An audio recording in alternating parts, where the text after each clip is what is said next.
किसी नगर के निकट एक घने जंगल में महर्षि कीर्तियश का आश्रम था।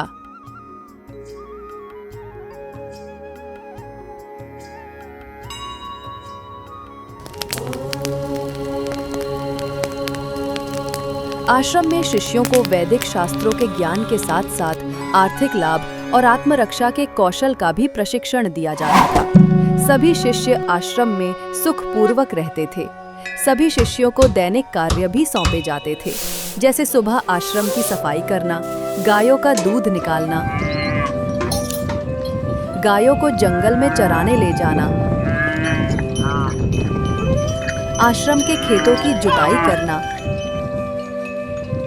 आश्रम के बगीचों की देखभाल करना, पानी भरना,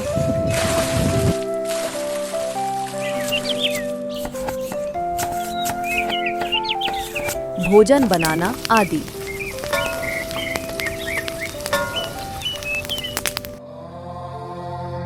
एक दिन की बात है। प्रातःकाल पूजा करने के बाद सभी शिष्य अपने अपने काम करने चले गए। इस प्रकार शिष्यों का एक समूह जंगल में गायों को चराने चला गया। जंगल में छोटे शिष्य का ध्यान जहां गायों को चराने के साथ साथ खेलने में और पेड़ों से फल वगैरह तोड़कर खाने में था, वहीं बड़े शिष्यों का ध्यान गायों को चराने पर ही था। थोड़ी देर बाद छोटे शिष्यों का ध्यान एक शोर ने खींचा।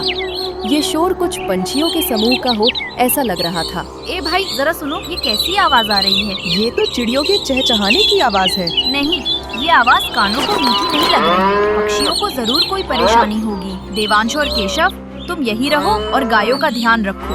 हम जाकर देखते हैं क्या हुआ है। हाँ ठीक है, अपना ध्यान रखना। दोनों शिष्य आवाज की तरफ भाग कर जाते हैं। वो दोनों वहाँ पर देखते हैं कि एक शिकारी कुछ पंछियों को पिंजरे में बंद करके ले जा रहा था। दोनों शिष्यों को ये देखा नहीं गया और दोनों ही शिष्यों ने शिकारी का रास्ता रोककर उससे बात करने लगे। हे सज्जन, आप इन मासूम पंछियों को कहाँ ले जा रहे हैं? आपने इन्हें ऐसे पिंजरे में क्यों रखा है? क्या आप इसे मार देंगे? हाँ बच्चों, मैं एक आखेटक यानी शिकारी हूँ और यही मेरा काम है। मैं जानवर और पंछियों को पकड़ता हूँ। कुछ को मैं नगर में बेच देता हूँ और पैसे कमाता हूँ। जो नहीं बिकते उसे मैं मारकर खा जाता हूँ। क्या आपको इन बेजुबान पर दया नहीं आ रही? आप इतने कठोर कैसे हो सकते हैं? नहीं नहीं, हमारे होते आप इन पंछियों को ऐसे नहीं मार सकते। हम आपको इन पंछियों को ऐसे नहीं ले जाने देंगे। कृपया करके आप इन्हें छोड़ दे।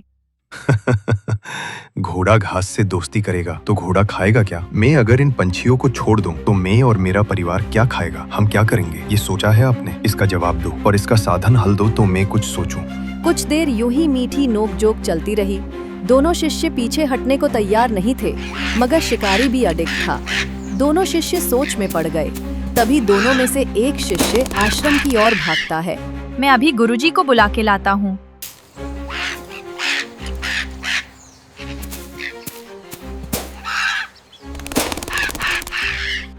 शिष्य आश्रम में पहुंचकर गुरुजी को साथ लेकर वापस आता है।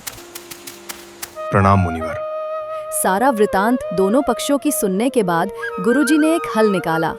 हे आखेटक, तुम इन पंछियों को बेचकर कितने रुपए कमा लोगे?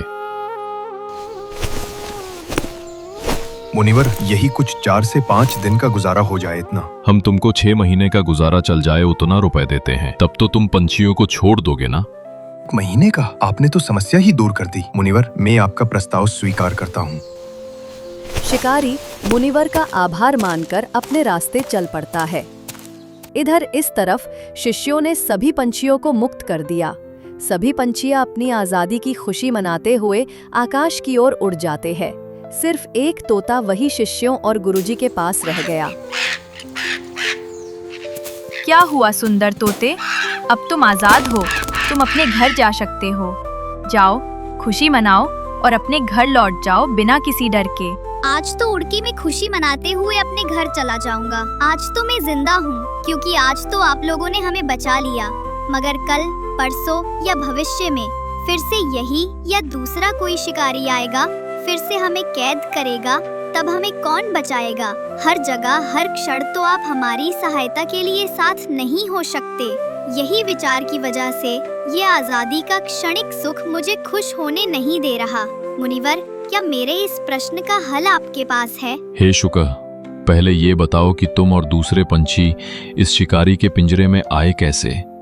तोता बताता है कि वो और उसके पंछी मित्र जब उड़ रहे थे तब जंगल में किसी जगह जमीन पर दानों को बिखरे हुए देखा। सारे पंछी दाना खाने की लालच में नीचे आ गए और जाकर दाना खाने लगे, मगर दानों के नीचे जाल बिछा हुआ था जिसमें वो सारे फंस गए। दूर छिपकर शिकारी सब कुछ देख रहा था और आके उसने सबको पकड़ लिया। मुनिवर, तब से मन में एक डर सा बैठ गया है। हे शुका, तुम्हारी भविष्य की चिंता योग्य नहीं है। भाग्य में जो लिखा है उसे तो तुम्हें भोगना ही है, मगर तुम्हारी चिंता को एक सतर्कता से टाल जरूर सकते हो। वो कैसे? मैं तुम्हें कुछ पंक्तियां बता रहा हूँ जिसे समझकर याद रख लो और अपने सभी पंछी मित्रों को भी याद करवा देना। जब भी खाना ढूंढने या टहलने निकलो तो ये पंक्तियां जरूर बोलते रहना ताकि सतर्क रह सको। जो आज्ञा मुनिवर। कोई शिकारी आएगा, दाना फल जाल पर बिछाएगा, लालच में ना आएंगे, अपना प्राण खुद बचाएंगे। कोई शिकारी आएगा, अपना जाल बिछाएगा, दाना फल पे बिछाएगा, लालच में हम ना आएंगे, अपनी जान खुद बचाएंगे। तोता गुरुजी के द्वारा दी गई पंक्तियां याद करता हुआ खुश होकर उड़कर चला जाता है। अब तोता जब भी बाहर जाता तो पंक्तियां बोलता रहता। उसने अपने कुछ मित्रों को भी ये पंक्तियां रटा दी थी। धीरे धीरे पूरे जंगल के सभी पंछियों में ये पंक्तियां प्रसिद्ध हो चुकी थी। सभी खुश थे। कुछ दिन ऐसे ही हंसी खुशी पसार हो गए। एक दिन की बात है, किसी काम से वही शिष्यों के साथ गुरुजी नगर में गए हुए थे। वहां नगर में गुरुजी मंदिर में दर्शन के लिए चले जाते हैं और दोनों शिष्य गुरुजी की आज्ञा लेकर नगर में टहलने के लिए निकल जाते हैं। टहलने के बाद लौटकर वो लोग गुरुजी के पास आ ही रहे थे कि शिष्यों ने देखा कि नगर के बाजार में एक दीवार से सटकर एक पिंजरा पड़ा हुआ था। पिंजरे में कुछ पंछियां बंद थे और वो जोर जोर से चिल्ला रहे थे। कोई शिकारी आएगा, अपना जाल बिछाएगा, दाना फल पे बिछाएगा, लालच में हम ना आएंगे, अपनी जान खुद बचाएंगे।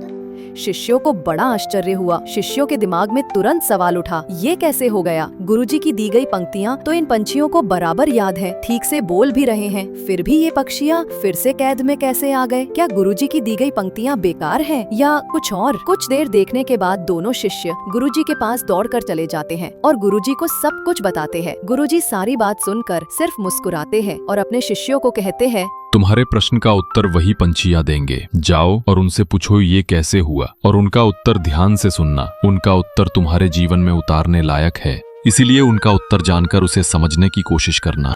वो लोग पिंजरे के पास गए और इस बार उन्होंने पिंजरे को ध्यान से देखा, पंछियों को ध्यान से देखा। उन्होंने पाया कि ये सारे पंछियां वही नहीं हैं जो उस दिन उस शिकारी से उन्होंने छुड़वाए थे। फिर शिष्यों ने पंछियों को पूछा, ये कैसे हुआ? आप लोग पिंजरे में कैद कैसे हो गए? आप तो गुरुजी ने बताई हुई पंक्तियां भी ठीक से बोल लेते हो। यही तो हमें नहीं पता कि हम इस पिंजरे में आए तो आए कैसे। हम तो जंगल में दाना खाने के लिए एक जगह बैठे थे, फिर हमारे पर कुछ काला कपड़ा जैसा गिरा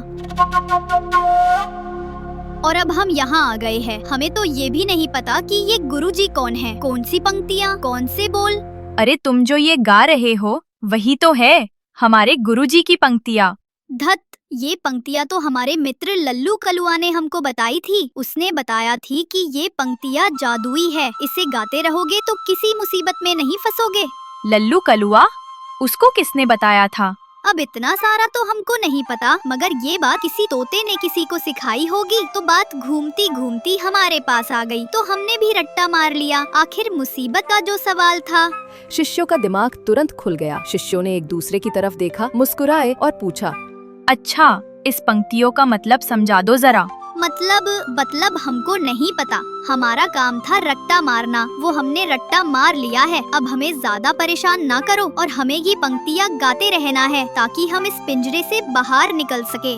शिष्यों को सारी बात समझ में आ गई। दोनों शिष्य भागकर गुरुजी के पास गए और गुरुजी को सब कुछ बताया। गुरुजी ने शिष्यों को पूछा, आपने क्या सीखा बच्चों? यही गुरुजी की ज्ञान को समझकर अपनाना जरूरी है। केवल रट लेने से कोई काम नहीं बनता। अगर बात का मर्म अर्थ नहीं समझा तो वह ज्ञान संकट के समय मदद नहीं कर पाएगा। ज्ञान तभी सार्थक है जब वह व्यवहार में उतरे। केवल कहने से कुछ नहीं बदलता। असली परिवर्तन तब होता है जब ज्ञान जीवन में उतारा जाए। गुरुजी शिष्यों के सामने देखकर मुस्कुराए और बोले, चलो अब आश्रम लौट चले। मगर गुरुजी, उन पंछियों का क्या होगा? माधव उस शिकारी के पास पहुंच चुका है। उन पंछियों को पिंजरे से निकालने के लिए अब हमें चिंता करने की जरूरत नहीं है। एपिसोड को पूरा देखने के लिए दोस्तों आपका बहुत बहुत धन्यवाद।